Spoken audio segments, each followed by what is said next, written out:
Seguimos en Tribuna TV. Como expresamos, esta noche se encuentra con nosotros el distinguido y apreciado amigo, el ingeniero César Fernández, miembro fundador de la Fuerza del Pueblo. Qué bien nos sentimos, César, que estés aquí en esta plataforma Tribuna TV, porque nosotros estamos comprometidos con que la democracia se fortalezca.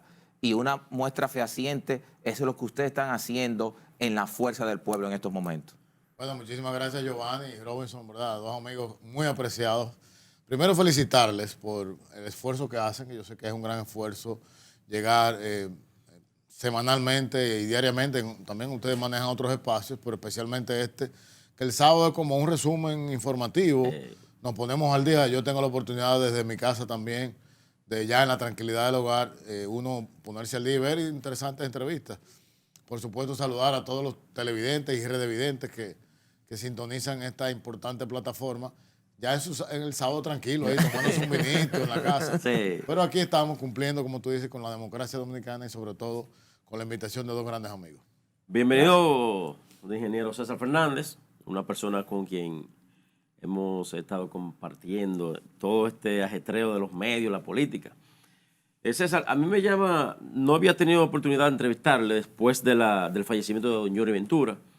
Y hablaba yo con Pochi Familia hace poco, en transcurso de la semana, en el caso de ellos, los artistas, lo difícil que es para ellos, para la industria artística, la desaparición de Johnny Ventura.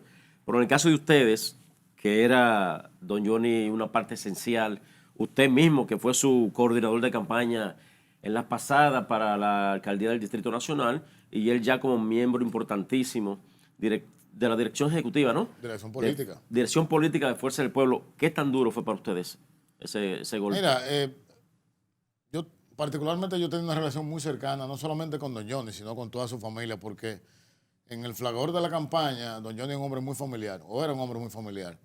Y nos involucramos, la familia se involucró con él. Y eso me dio el privilegio de hacer una relación con doña FIFA, con doña Josefina Flores, con sus hijos Andy, Juan José, con Ana Yajaira, la más pequeña, que son los que prácticamente vivían con él, pero con todo su personal, Juan Carlos, su chofer, todo el equipo que le acompañaba. Hicimos como una gran familia.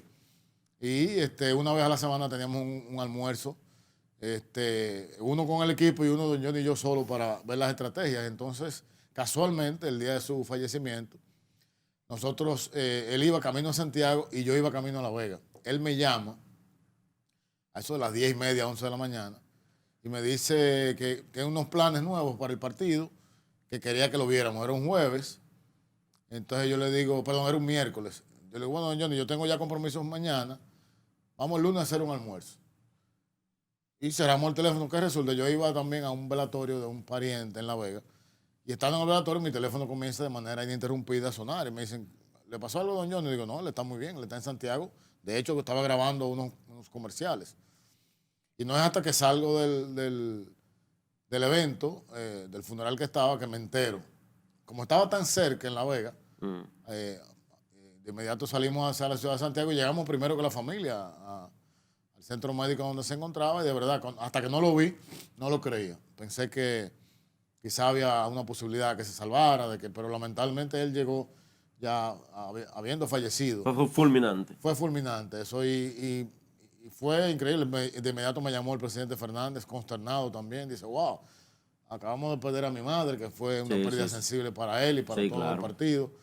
Y de repente todavía, en los 9 días de doña Yolanda, fallece don Johnny. Esto estremeció el partido a un punto tal que durante esos 10 días el partido no hicimos nada.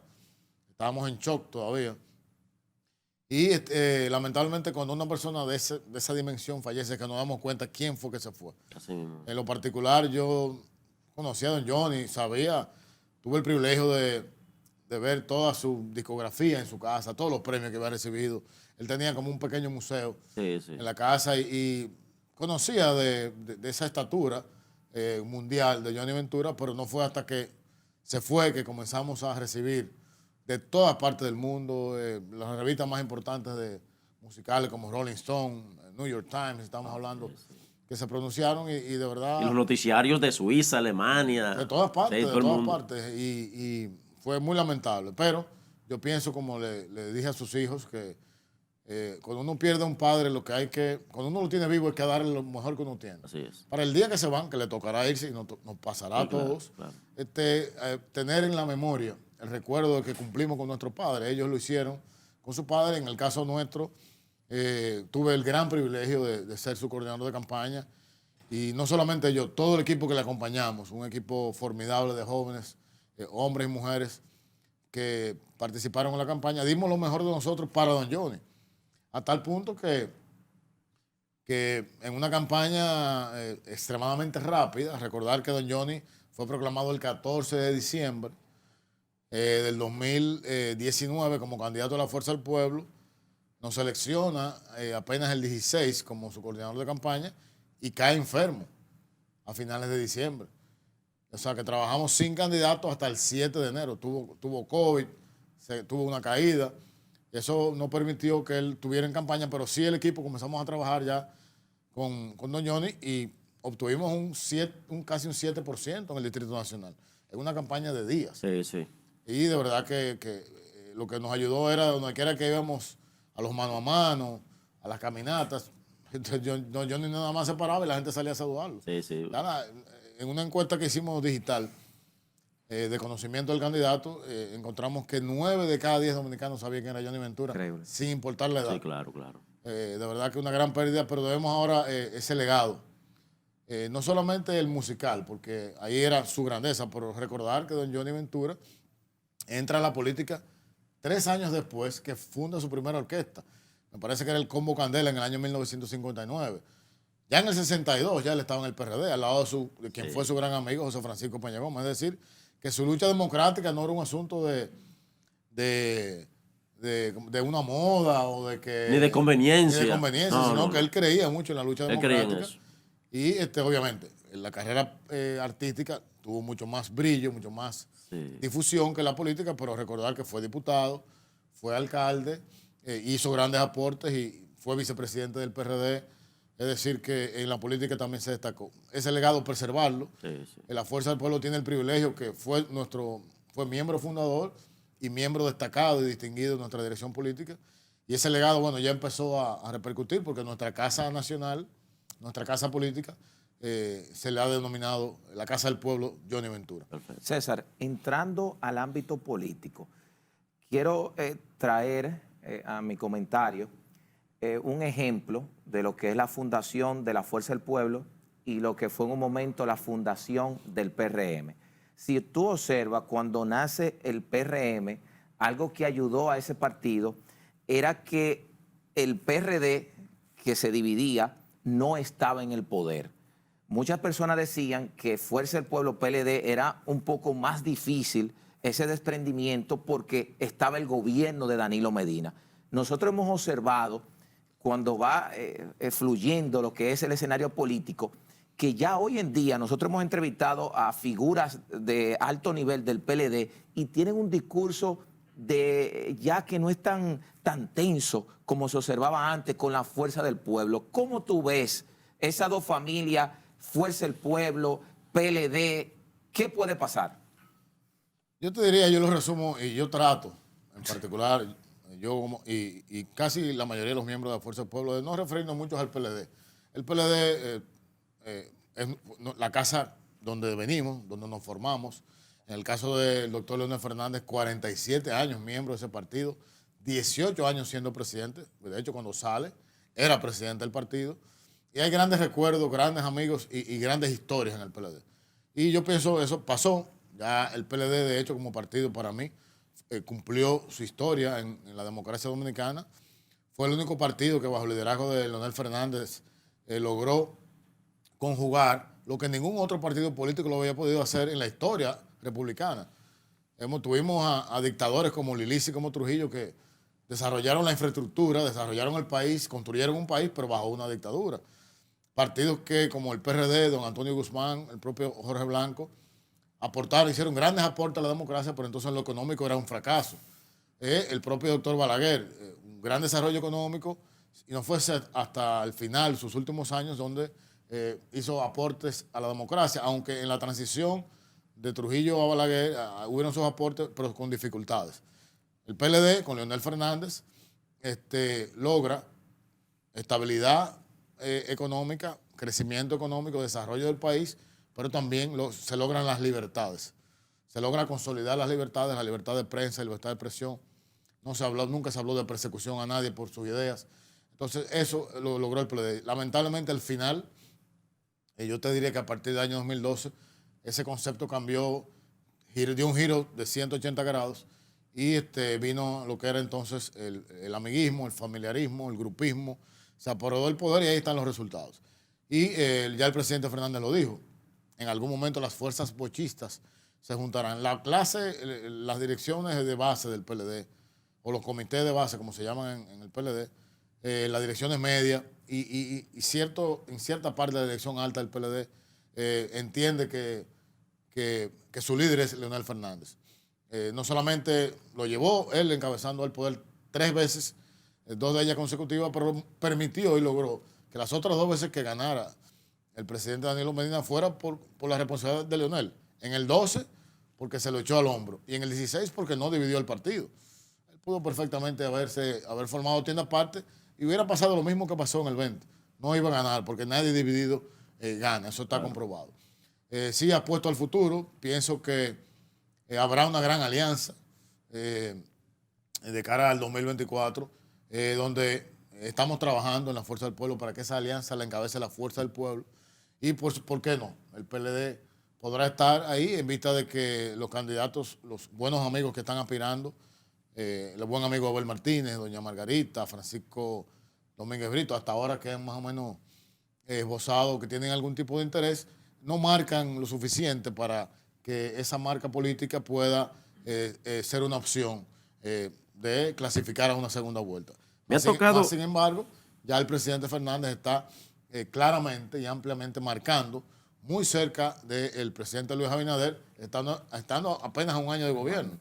Lo que te quiere decir, y la Fuerza del Pueblo creciendo. Casualmente, el anterior fin de semana, ya en Puerto Plata el PLD no tiene diputados. La única diputada pasa a la Fuerza del Pueblo, Iván Rivera. Este jueves pasado, San Juan de la Maguana, la única diputada que tenía el PLD, pasa también a la Fuerza del Pueblo. Es decir que cuando vas analizando provincia por provincia, el liderazgo viene a la Fuerza del Pueblo y también el liderazgo nuevo y el viejo que ha sido electo, ha sido refrendado en elecciones congresuales y municipales, también pasa a la Fuerza del Pueblo. Me ha tocado... Vamos a ir, querido Robinson, a una pequeña pausa y vamos a seguir con esta interesante entrevista. Qué bien nos sentimos por dominicanos escuchar a César Fernández. La clase política debe de cambiar. Cuando observamos a César, entendemos que no se ha perdido todo. Hay que tener esperanza y sabemos que en el 2024 gran parte de la población va a incentivarse a votar para que la democracia siga fortaleciéndose. Vamos a una pausa y regresamos en breve.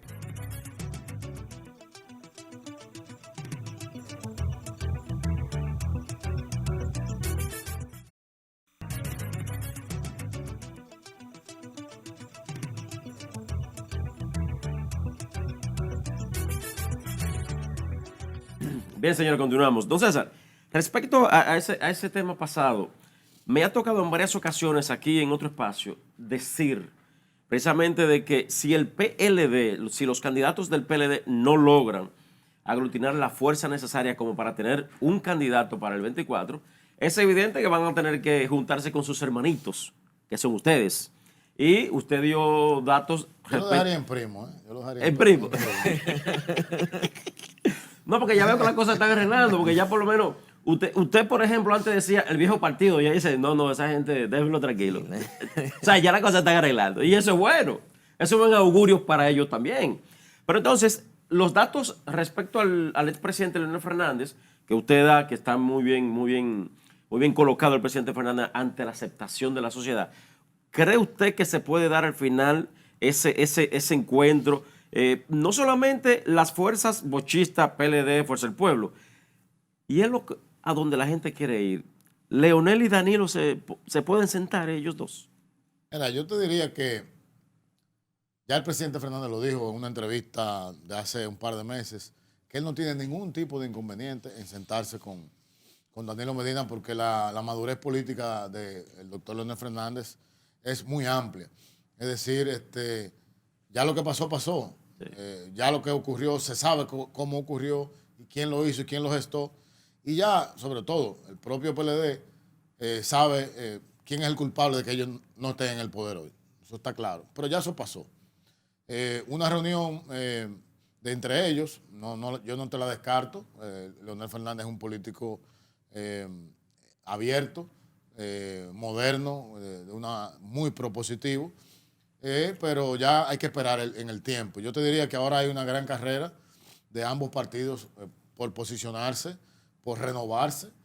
Ya ambos hemos iniciado nuestro proceso de renovación y nosotros de verdad tenemos una gran ventaja porque en menos de 2 años de estar formado, estamos ya marcando por encima de ese partido en el gusto de la gente.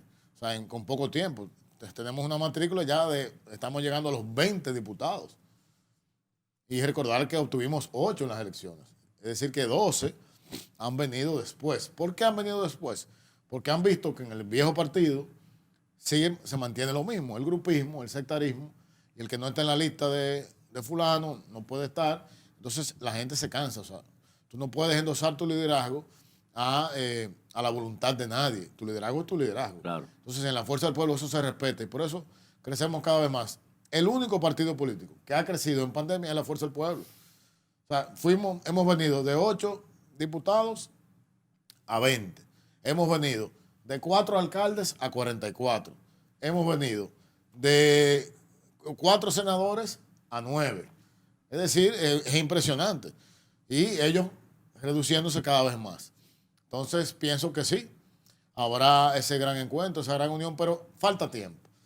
Yo te diría, podríamos estar hablando de, todo depende qué tan rápido va a sucumbir este gobierno económicamente, cómo se va a manejar la economía. Eso puede acelerar o desacelerar el proceso de cara al 2024. En el sentido de que si a finales del año que viene el tema económico sigue golpeando al país y lo sigue manejando de manera inadecuada el gobierno, eso lo va a acelerar a que a final del año que viene o principios del 23 ya tú vayas viendo alianzas en torno a la candidatura presidencial y las demás candidaturas del año 2024. César, el discurso que el expresidente de la República, Leonel Fernández, le responde al actual mandatario, Luis Rodolfo Abinader Corona, mucha controversia. Estamos hablando de un hombre con experiencia de Estado que reflejó algunos datos que reflejan que la economía no va bien. Pero hay algo, César. En América Latina se ha demostrado presidentes que han estado en la cárcel y gente que han sido atacados por corrupción, que al final, cuando los ciudadanos de Latinoamérica observan que su calidad de vida no es buena, eso al final el que está gobernando lo choca.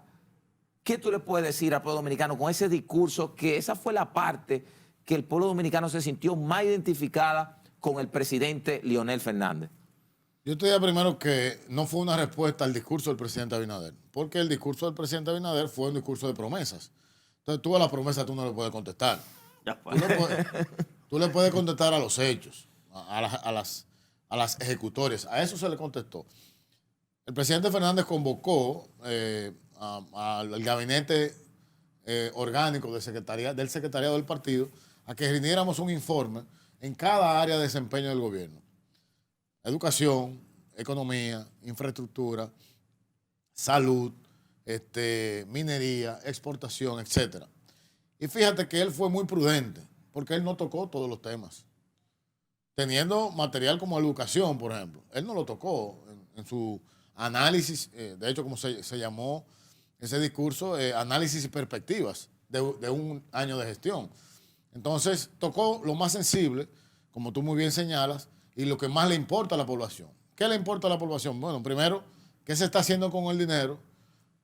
Sobre todo con el dinero que se está tomando prestado. Y segundo, ¿qué pasa con la comida? ¿Qué pasa con la comida que está tan cara? O sea, en una de las gráficas que se presentaron, el producto que menos subió un 40%. Increíble. O sea, una locura. Pero ahí no hablamos del alza de los combustibles, que está en un 80%. El presidente Fernández no lo tocó. Tampoco tocó la mala inversión en en el año escolar.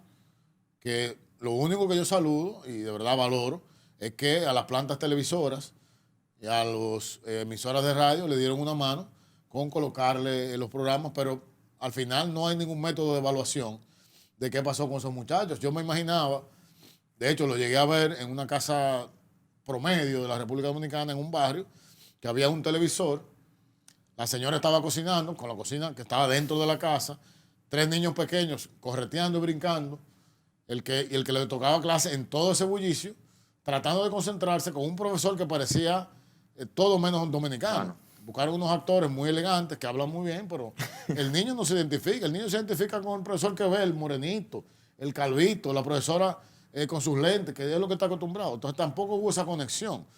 Y como te digo, no se evaluó. Ellos resaltan mucho que salvamos el año escolar. Y yo te digo, bueno, se pudo haber salvado de otra forma. La Fuerza del Pueblo en principio dijo, el año se puede perder. Para no perderlo, vamos a hacer un híbrido. Vamos a hacer un ensayo con, yo digo, por ejemplo, Elías Piña, Dajabón. Esas provincias duraron 6 meses sin tener un caso de COVID. Ahí usted pudo haber terminado perfectamente presencial. Pedernales también. Pedernales. Entonces, esos niños, tranquilos, vayan a las clases. De repente, llega en el manejo de los protocolos del COVID, los primeros 6 meses, un desastre.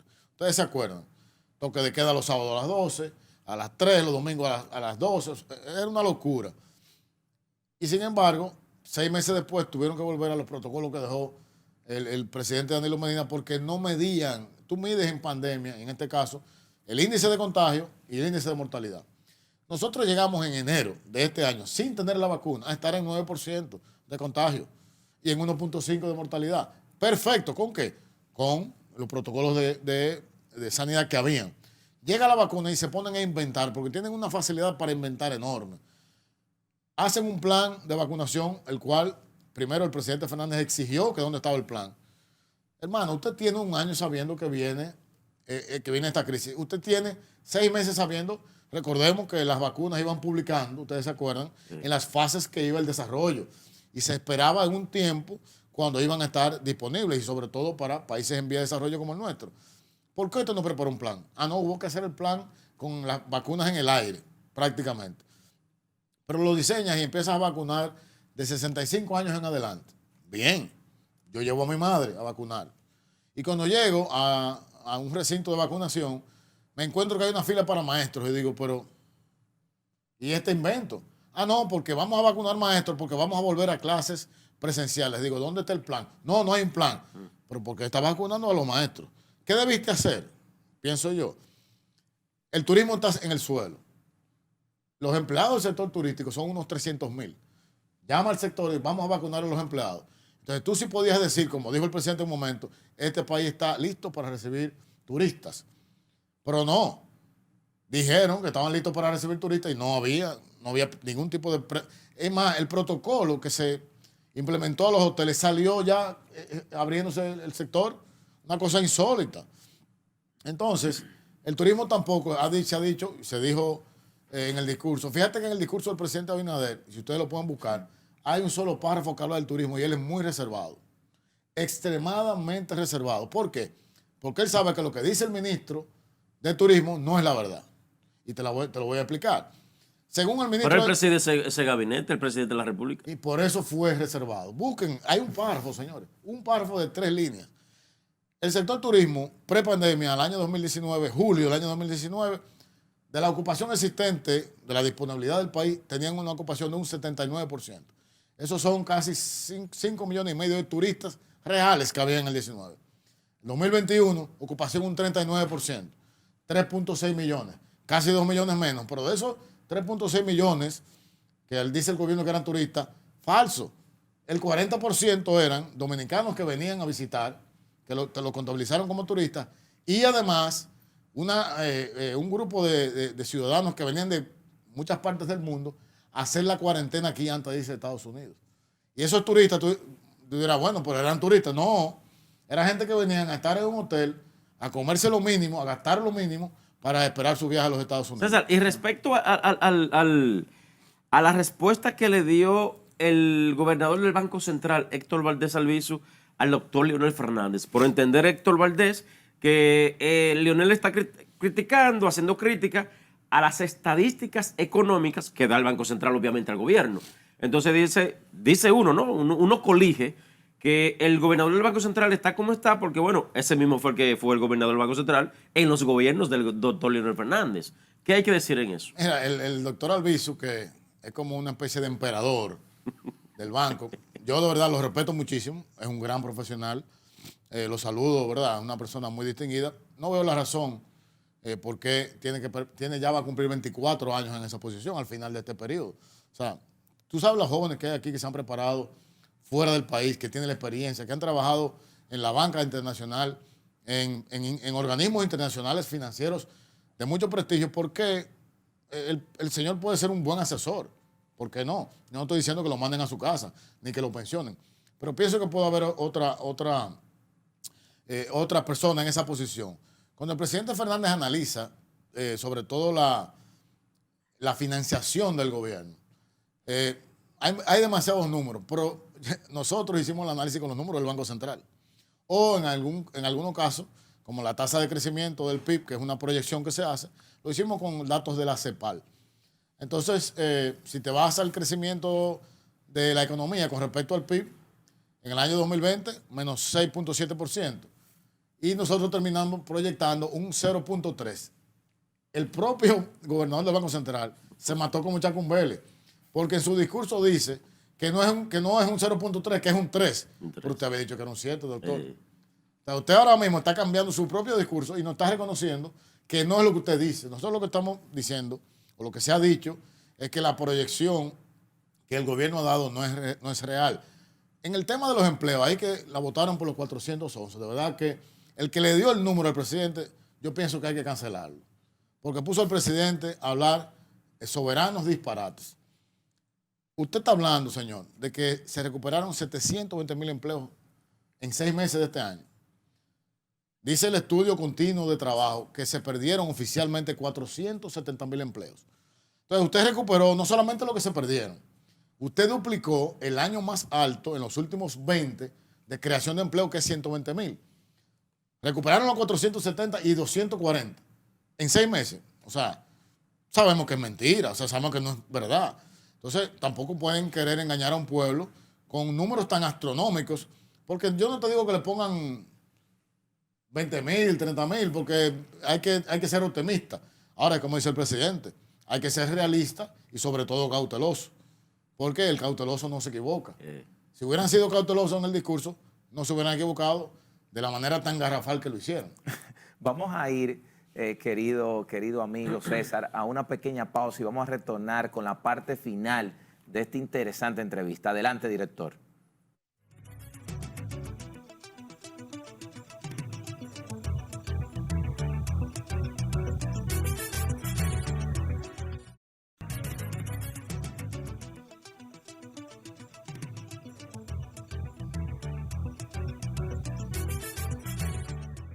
Seguimos en Tribuna TV. Querido amigo, tú sabes que ahora las redes sociales son parte de la comunicación dominicana.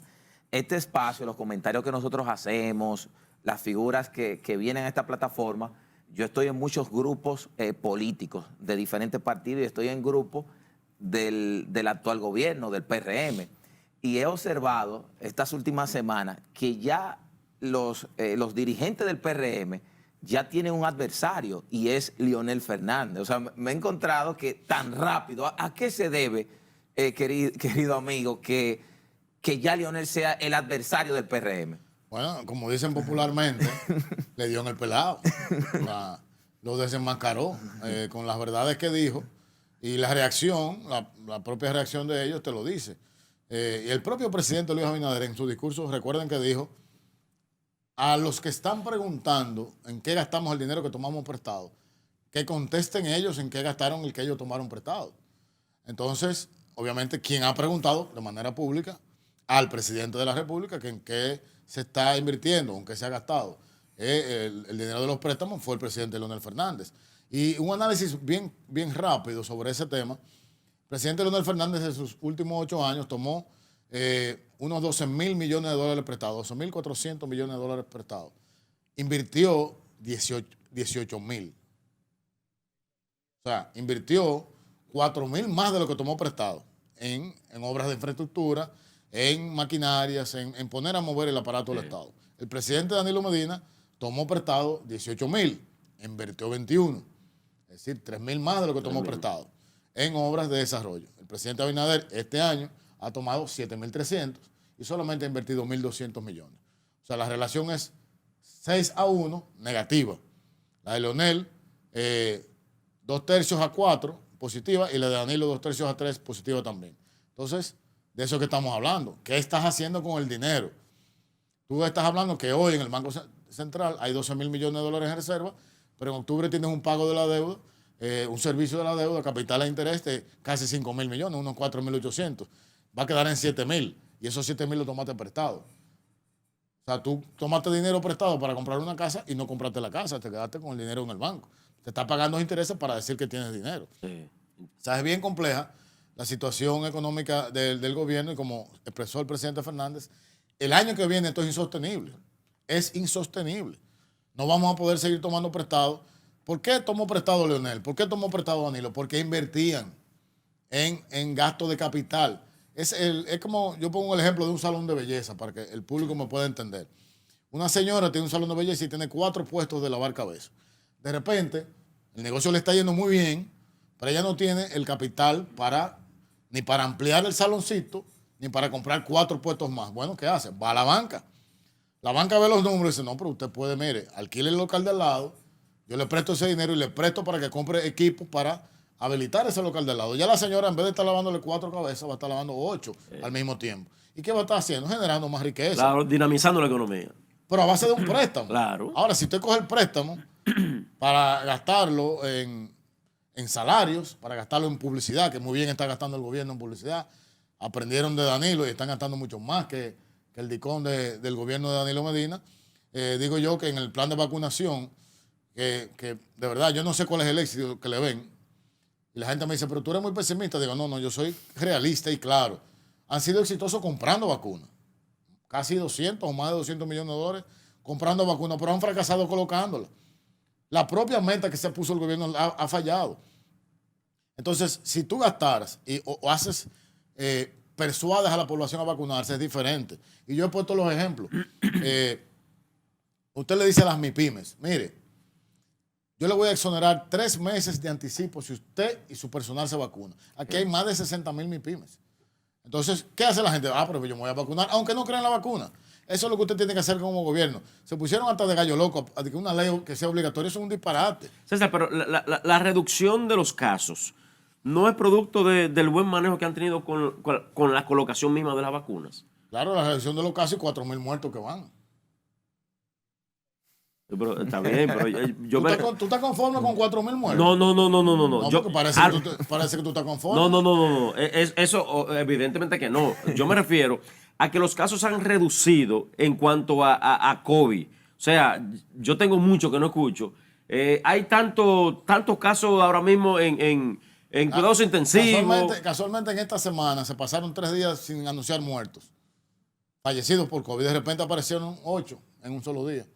Porque el tema es, señores, que esa gente están con un cuaderno anotando. Wow. Murió fulano. ¿De qué? A COVID, sí. Y eso llega una semana después. Ya Fuerza del Pueblo no va a aprobar más nada en el Congreso. Si no se explica claramente para qué se van a utilizar los recursos y que sean exclusivamente para inversión en gasto de capital que requiere el país, la Fuerza del Pueblo, la línea que se ha trazado es no aprobar más préstamos.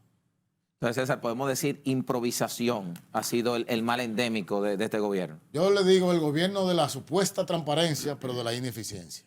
Wow, increíble. Supuesta transparencia porque hay que esperar. El trayecto final. Claro, hay que esperar cómo termina. La cosa es cómo termina. No como comienza. Querido hermano, gracias de corazón. Para nosotros un honor, gracias, una distinción. Quiero darle las gracias a Jochi, que estuvo en contacto conmigo. Sí. Mano derecha e izquierda. Para esta entrevista. Y estamos muy positivos y muy optimistas del trabajo que ustedes están haciendo ahora en este equilibrio de la democracia que se necesita tanto. Bueno, les agradezco infinitamente a ustedes el espacio y hay muchos jóvenes en la Fuerza del Pueblo, invítenlos. que ustedes van a ver que van a descubrir mucho talento Sí, y sí. sobre todo muchos dominicanos entregados a la causa de la patria. Así es. Excelente, excelente. Darles las gracias al pueblo dominicano, a César Fernández. Qué bien nos sentimos llevar luz al pueblo dominicano con esta interesante y productiva entrevista. Estuvieron con ustedes Robinson Galvez y quien les habla, Giovanni Morillo. Será hasta una próxima entrega.